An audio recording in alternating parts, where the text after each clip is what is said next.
বিসমিল্লাহির রহমানির রহিম। আসসালামু আলাইকুম। আমি ডাক্তার তুহিন। আজকে আপনাদেরকে বিপদ সম্পর্কিত কিছু তথ্য শেয়ার করব। আপনারা যারা খামার করে স্বাবলম্বী হয়েছেন বা যারা স্বাবলম্বী হচ্ছেন বা যারা উপরে উঠতেছেন তাদেরকে একটা কথা বলতে চাই যে কাছের যারা রক্তের লোক, যারা খুব কাছের লোক, তারাও আপনাকে আঘাত করার চেষ্টা করবে। তো কিভাবে কি হলো বিস্তারিত থাকছে এই ভিডিওতে, অবশ্যই ভিডিওটা সম্পূর্ণ দেখবেন। দর্শক মণ্ডলী, আমরা যেখানে দাঁড়িয়ে আছি এটা আপনারা জানেন যে এটা আমাদের ঘাসের যে প্রজেক্ট, এই পাশে দেখান ঘাসের যে আমাদের প্রজেক্টটা রয়েছে এটা। তো আমরা পানি সেচ দেই এখান থেকে, এই যে ঘরটা দেখান এই মোটর থেকে। তো এই পাশে দেখান, এই জমিটা দেখান।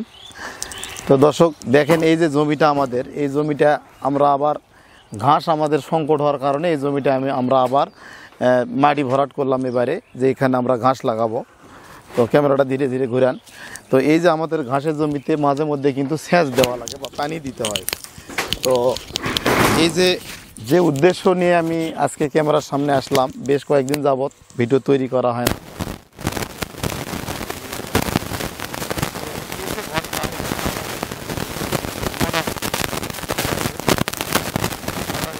চলতেছে, হ্যাঁ মোটরটা দেখান, হ্যাঁ এখন আমার দিকে ধরেন। তো এটা আমরা মোটামুটি 7-8 দিন আগে সকালবেলা আমি এক জায়গায় যাব, গাভী দেখতে যাব, গাভী কেনার জন্য দেখতে যাব। সকালবেলা খুব ভোরে গিয়ে গরুটা ছেঁকতে হয়। তো আমি সরাসরি এখানে রোডে আসলাম, আসে ভাবলাম যে দেখি ঘাসের জমি গেলে ঘাস কি অবস্থা আছে, কেমন হয়েছে, সেচ দেওয়া লাগবে কিনা একটু দেখি। তো আমি এখানে দেখতে আসি, আসার পরে দেখি যে তালাটা ভাঙ্গা।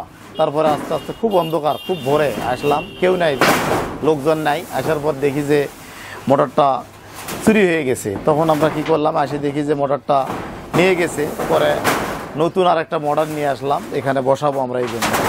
তো মিস্ত্রি যখন মোটরটা বসাতে ধরলো তখন দেখে যে আসলে মোটরটা নিয়ে যেতে পারে না, দড়ি ছিঁড়ে মোটরটা ভিতরে পড়ে গেছে।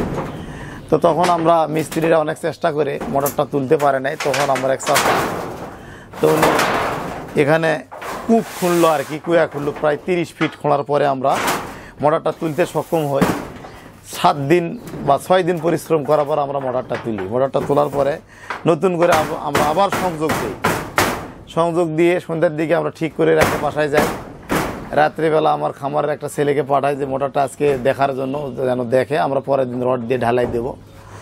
তো ও 10টার দিকে আসছে, 12টার দিকে বাসায় চলে গেছে। ও বলছে আমি ছিলাম, ভোরবেলা আসে দেখি আবার পরের দিন আবার মোটর নাই, মোটর নিয়ে চলে গেছে।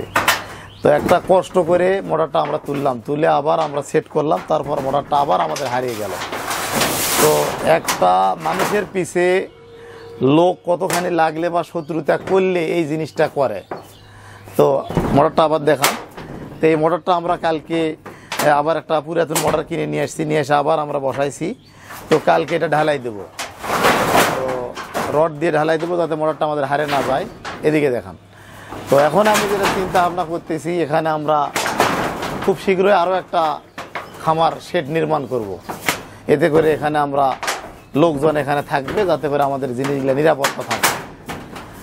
তো এই হলো কষ্টের কিছু কথা আপনাদের শেয়ার করলাম।